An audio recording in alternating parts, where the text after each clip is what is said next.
As aircraft enthusiasts, it's hard not to appreciate the incredible array of designs and technological advancements that wars facilitate.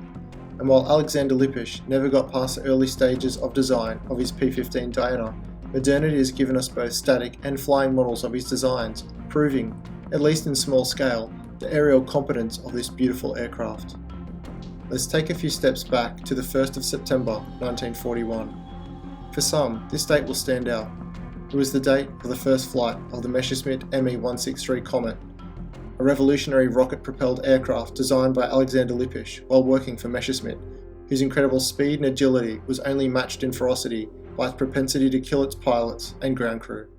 Its chemical propellants, hydrogen peroxide, hydrogen hydrate, and methanol, were all colourless, contributing to accidental mishandling and violent in their combustion. As author William Green recounts the events of a Comet crew member, before he realised the magnitude of his mistake, his remains had been spread thinly over the entire test shed. Gruesome stuff indeed. Short 15-minute flight times, single-shot landings on an awkward skid, dangerous propellants along with the Comet's inability to prove its tactical value meant there was room for improvement. Alexander Lippisch was approached by Oberst Lieutenant Siegfried Niemeyer in March 1945 to discuss high-speed flight, specifically in relation to the wooden HE-162 Volksjäger, or People's Fighter. During this period, Nazi Germany was both low on resources and pilots, and while there were compromises in material quality for aircraft production, both Niemeyer and Lippisch had begun their plans on a fighter that addressed nearly every drawback of both the rocket-powered Me-163 and other jet-propelled aircraft such as the aforementioned Volksjäger and the Me-262, the infamous and ferocious twin-Umo turbine powerhouse. The P-15 Diana's form was to be as elegant as she was to be a force to be reckoned with. While the Diana's wings would have been reused from the Comet and her nose cone from the Volksjäger, her fuselage and wings met at an original wing root design that formed the ductwork to aspirate the Heinkel turbojet engine that would power her. With the absence of a horizontal stabilizer, the Diana was essentially a flying wing with a rudder and steerable nose gear. The limited flight time of the Me-163 would now be an historical speed bump, as the P-15 would have an estimated 45-minute flight time at roughly the same speeds of approximately 620 miles per hour, or near enough to 1,000 kilometers per hour.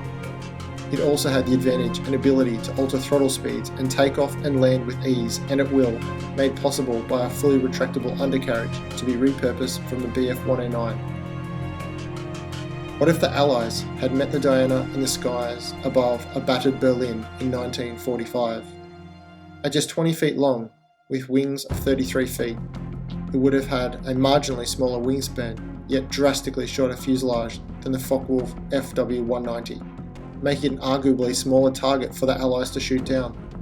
Aiming at the Diana would have been a nightmare.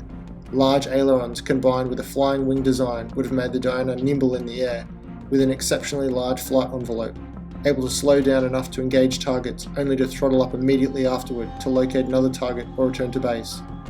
In the event that Allied shots had damaged the engine, the P-15's design lent itself to gliding back to Earth, minimising both the loss of aircraft and pilots alike in crashes.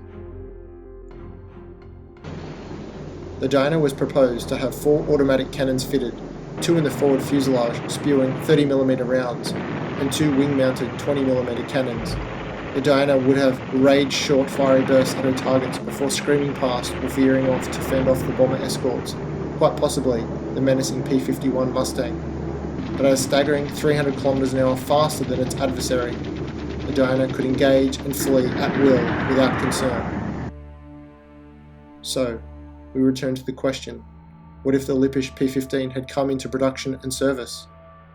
Well, given enough time in the skies, and assuming the Allies didn't produce their own Diana equivalent to take over bomber escorts, we should probably all be grateful that the Lippisch P-15 remained unbuilt. Thanks for watching this What If on the Lippisch P-15 Diana. Do you have a favourite concept aircraft? Be sure to leave a comment below, and I'll see you in the next video.